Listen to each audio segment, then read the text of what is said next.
Welcome, the Pro Wrestling Fan Show, in 2013 WWE Payback review. Hi, I'm your host, Robert. Tonight I'll be going over the pay-per-view from last night. It was an alright pay-per-view. There were some spots that were really exciting, really on your edge of your seat. And there's some spots that were like, really? This is actually happening on a pay-per-view? You know, I know that Chicago crowd was pretty high. They always are. Every time WWE goes to Chicago, those fans just bring their A game, you know. On Twitter, John Cena was talking about, you know, every time they go to Chicago, it's like a WrestleMania. You know, they posted 3, so maybe that's, you know, they're so used to having those high-profile moments that, you know, boom, they like those moments, you know. This card here, you know, the crowd was into it. Seemed like the whole night, you know. They started out hot. Started out with the Intercontinental title on the line. We had champion Wade Barrett versus Curtis Axel, Paul Heyman guy, versus The Miz. You know, you got Wade Barrett here. You know, kind of founded Nexus. Was part of the first season of NXT. He's kind of came into his own now as Intercontinental Champion. You got Curtis Axel, you know, the third generation superstar. Just became a Paul Heyman guy. Trying to finally get that next push for him, hopefully. You know, a lot of you guys know him as Joe Henning. He was in FCW. He was in season 2 of Nexus as Michael McGillicuddy. Yeah, he vanished off the face of the earth, and they kind of repackaged him as Curtis Axel. Yeah, hopefully, you know, he's a young superstar. We'll see some bright stuff from him. And then The Miz, you know, The Miz is The Miz, you know, former tag team champion, former world champion, you know, headlining WrestleMania a couple years back. You know, the Intercontinental title started in 1980. First champion was Pat Patterson. And that legacy, that Intercontinental Championship has always been the workhorse title. You know, you get the people like Shawn Michaels, Razor Ramon, you know, Bret Hart, Steve Austin, Triple H, Edge, Jericho. You know, these guys built themselves up with that Intercontinental title and brought some prestige to it, you know, and took that prestige they gained by holding that title and just, you know, pulled out of their career into Hall of Fame status for some people, you know. You know, hopefully Wade Barrett can do the same thing. He is to a point, but still he's not quite that next level, you know. But Curtis Axel, you know, third generation superstar, the son of Mr. Perfect, Kurt Hennig, the grandson of Larry the Axe Hennig. Quote his name, Curtis Axel, after the accent of Kurt Hennig. Hopefully, Curtis Axel's on their way because we have a new Intercontinental Champion, Curtis Axel. 23 years after his dad won it, he became the second generation star to win this title. He is the third generation superstar, but his dad held the title. He's held the title. The first time a father and son has ever held the Intercontinental Championship. He did it on Father's Day in memory of his late father, Mr. Perfect. So for one night, Curtis Axel was perfect. Your new Intercontinental Champion. Next up on the card, actually, back up here for a sec. Right after that match, they show Paul Heyman, you know, Paul Heyman guy, backstage with Curtis Axel. They're running into Triple H and Vince. Tripp just kind of looks at Axel like, whatever, dude, you know. And they walk away, and Vince looks at Triple H and goes, you can have Curtis Axel on Monday Night Raw. Tripp looks at him and goes, I don't want him. I don't want to wrestle him. Like he's, you know, above that now. So we'll see where that goes. I'm hoping, you know, Curtis Axel can have that title for a while and kind of, we all know what a workhorse he can be and the talent that he has, you know, and the lineage, pedigree he has. Let's just hope that WWE will use that and just, you know, explode us with Curtis Axel. So, next on the card was the Divas title. We had Caitlyn versus AJ Lee. As you all seen on Raw last week, Caitlyn's had that secret admirer, and it came out to be Biggie Langston. And he comes out, you know, with the roses, trying to say all the right thing. Kind of like they did with Kane in China a few years back in the Attitude Era. Biggie Langston comes out, you know, goes to kiss her, holds her, and just drops her, and just laughs at her. And then AJ Lee comes out, and it was all a ruse, all a setup. AJ was behind it all. And, you know, this match wasn't nothing special. AJ Lee actually won by submission. The Black Widow. Um,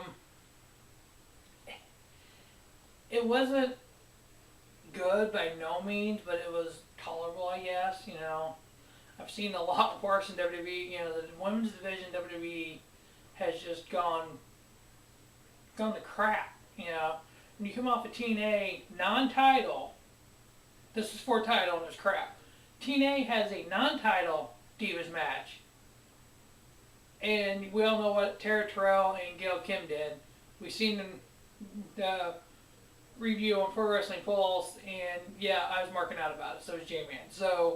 But this is, it was comparable to what WWE's doing right now.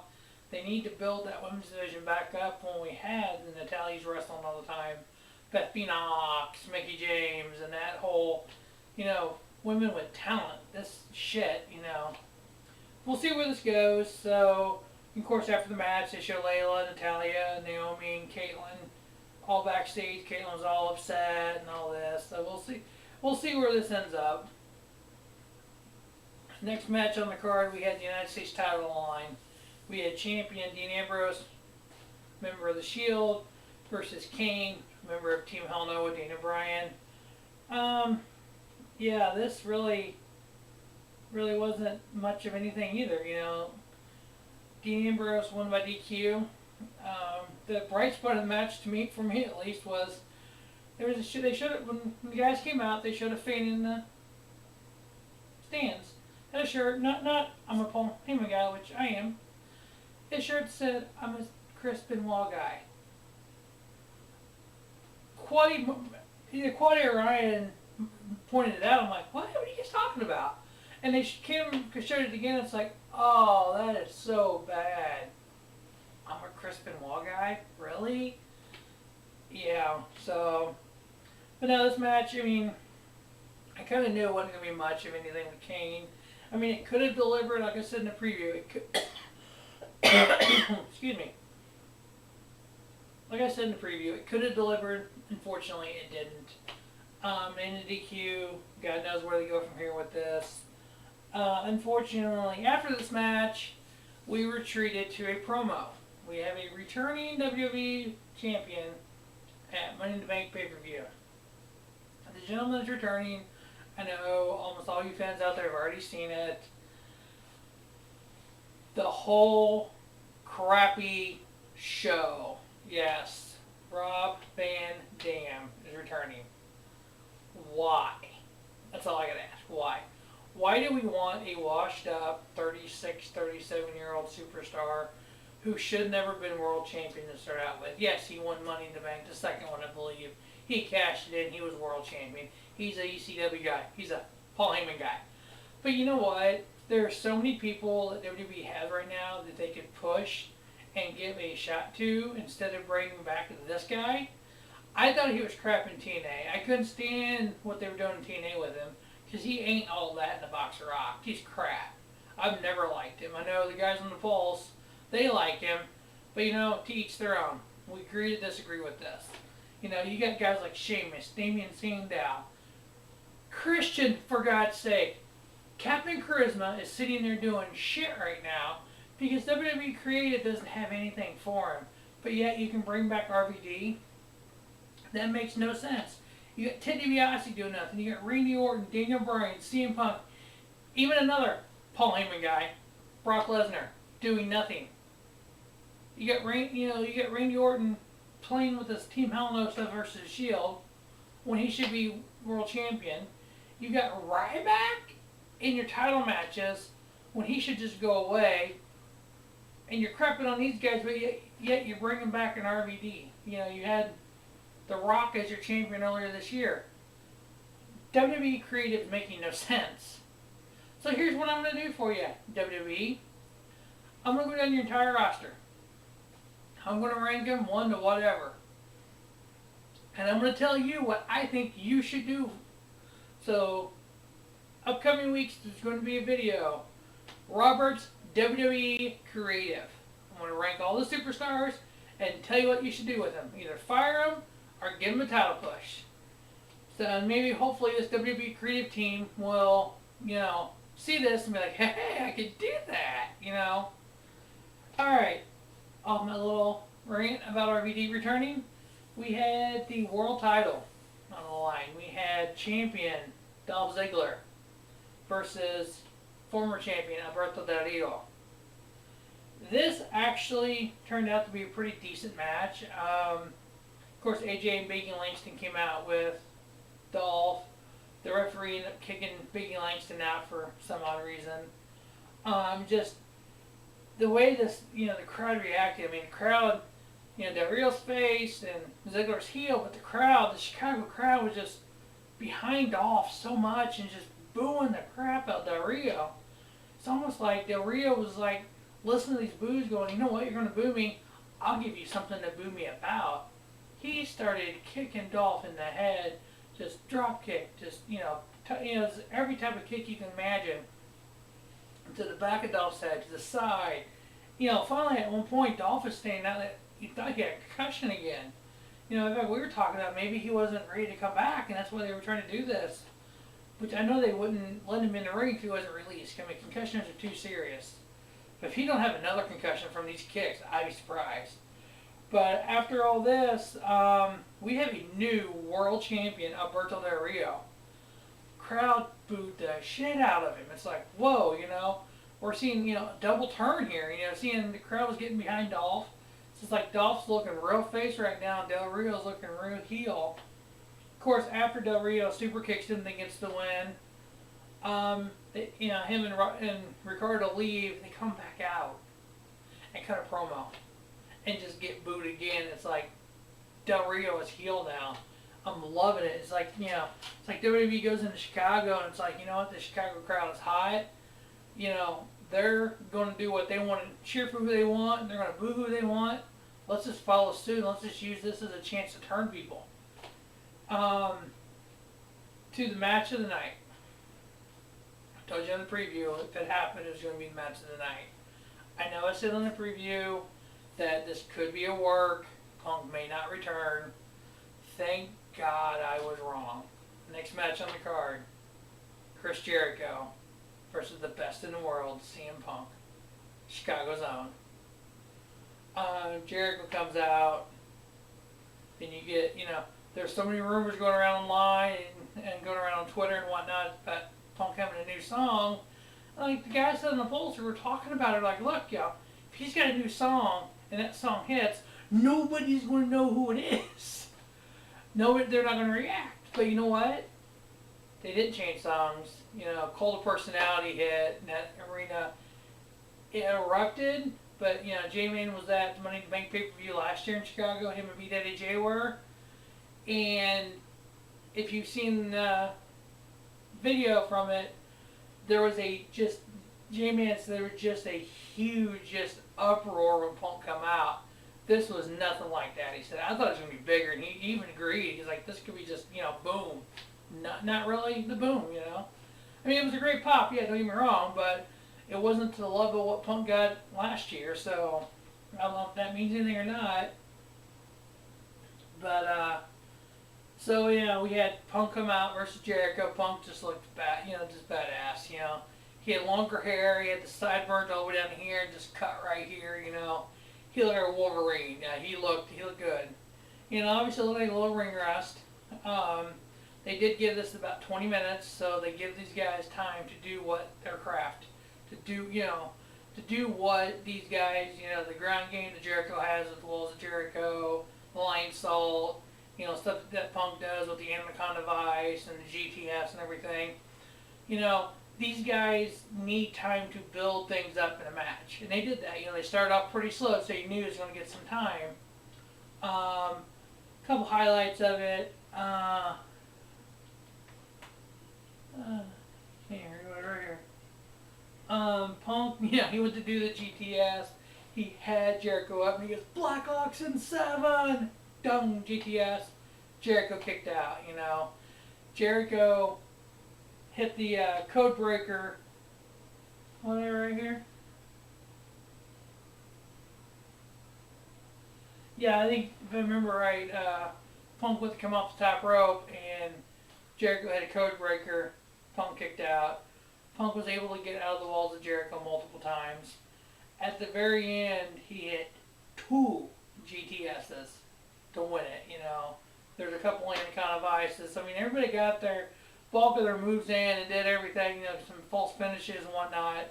But obviously in Chicago, but who else but Chicago's own CM Punk won that match. Next match on the card was the tag titles. We had Champion Shield, Seth Rollins, Roman Reigns versus Randy Orton and Daniel Bryan. Yeah, to me, this was probably the second best match on the card behind Punk and Jericho, maybe even with the Intercontinental title match. You know, you get vintage Orton in this, everything that Randy does, all the face moves, all the, you know, spots here, spots there, you know. When he pulls them out on the ropes and DDTs them, and he actually DDT'd both of them like that. There's a couple spots where, you know, Daniel Bryan went to dive out onto the Shield, and they stepped out of the way and pushed Randy Orton, so Randy got the, you know, brunt of it, trying to cause, you know, like Daniel Bryan did it on purpose and stuff. You know, just things like that. Daniel Bryan did this sick underhook suplex off the top rope, and I thought he killed him. I thought he killed Seth Rollins when he did it, but, you know, obviously these guys are, you know, masters in the ring, and they know how to turn their bodies to get out of stuff so they don't break their necks and whatnot. We had a retain for the tag titles here by Shield. It's good to see Shield getting this extended title run with these tag titles. Main event. Yeah. WWE title on the line. We had 3 stages of hell. The first one was a lumberjack match. The second one was a tables match, and the third one was the ambulance match. Each segment lasted 7 minutes. That's it. You know, obviously when you got a guy like Ryback in the ring, there's not a whole lot you can do. That's about all Ryback does. I mean, just there's no point having Ryback in these title matches. Hopefully this will get rid of him. He'll go do whatever. Maybe leave wrestling. I don't care. Because, you know, when they had the Lumberjacks out there, you've seen, you know, Wade Barrett out there. You know, Alex Riley tweeted before it. What did he tweet? He goes, I get some Jackson lumber at the pay-per-view tonight, or something like that. It's like, oh, it's so bad. But, you know, you get guys like that out there. You know, the Usos were out there. Wade Barrett was out there. Great Khali, Brodus Clay, B. Langston, you know, Curtis Axel, Primo Epico, you know, Justin Gabriel, Zack Ryder, woo woo woo. Just, you know, Kane, Miz, Truth, Slater, McIntyre, just they had some talent out there, but you see a lot of these NXT guys that were in the same season as Skip Sheffield. And, you know, they're sitting there thinking, I'm just a damn lumberjack, and this big retarded guy's in the ring? What the hell happened? But, you know, the first fall was a lumberjack match. Ryback got the pin on John Cena. I'd never seen that coming. I never thought they would let Ryback pin Cena. They did. It was bad. The next match was a tables match. Ryback actually broke 2 tables in the ring with the steps, trying to hit Cena. Cena ended up attitude adjustment through the table. Final fall was the ambulance match. This was so set up. This was so not even remotely, you know, not set up, you know. I mean, yeah, I know all matches are set up. Don't get me wrong. It's just the things they did in this match, you know, it was, they did it, they set it up to do it so it would work that way instead of just letting the match happen. Instead of having a match, you beat up your opponent, you take him, you throw him in the ambulance, be done. The ambulance was part of the match, and it was just bad, you know. They had the door open, and Ryback throws Cena at the door, and the door come off. So Ryback hits him with it. You know he didn't hit it hard enough to break the door off. He took the bolts out of it ahead of time. You know, there was a part where Cena's mighty strength, and he ripped the fender off of it. Come on. We're not retarded here. We know they took the bolts out of it. So a 5-year-old could take the fender off this thing. They took the lights off the top of it. Duh, they weren't even on there, right? They're just sitting on there. It's just, you know, things like that. And then they end up, on top of it, yes, they ended up on top of the ambulance wrestling. One of the guys goes, "Don't tell me he throws him through it." I'm like, nah, there's no way. About that time, Cena puts Ryback in the attitude adjustment. Boom! Right through the top of the ambulance into the ambulance. Cena wins. Really? At the first camera angle of the show, I thought they cut a hole in the top of it. I'm like, are you serious? Is this bad? They did show a camera angle looking down. You could so bad tell they cut the hole in it and, faked it. It was just horrible. Well, that wraps up the review of 2013 WWE Payback pay-per-view. Hopefully Money in the Bank's a whole lot better. Unfortunately, RVD will be there, so it won't be. Look forward to my WWE Creative Team video, what I think the Creative Team should do. Have a great night, and thanks for watching.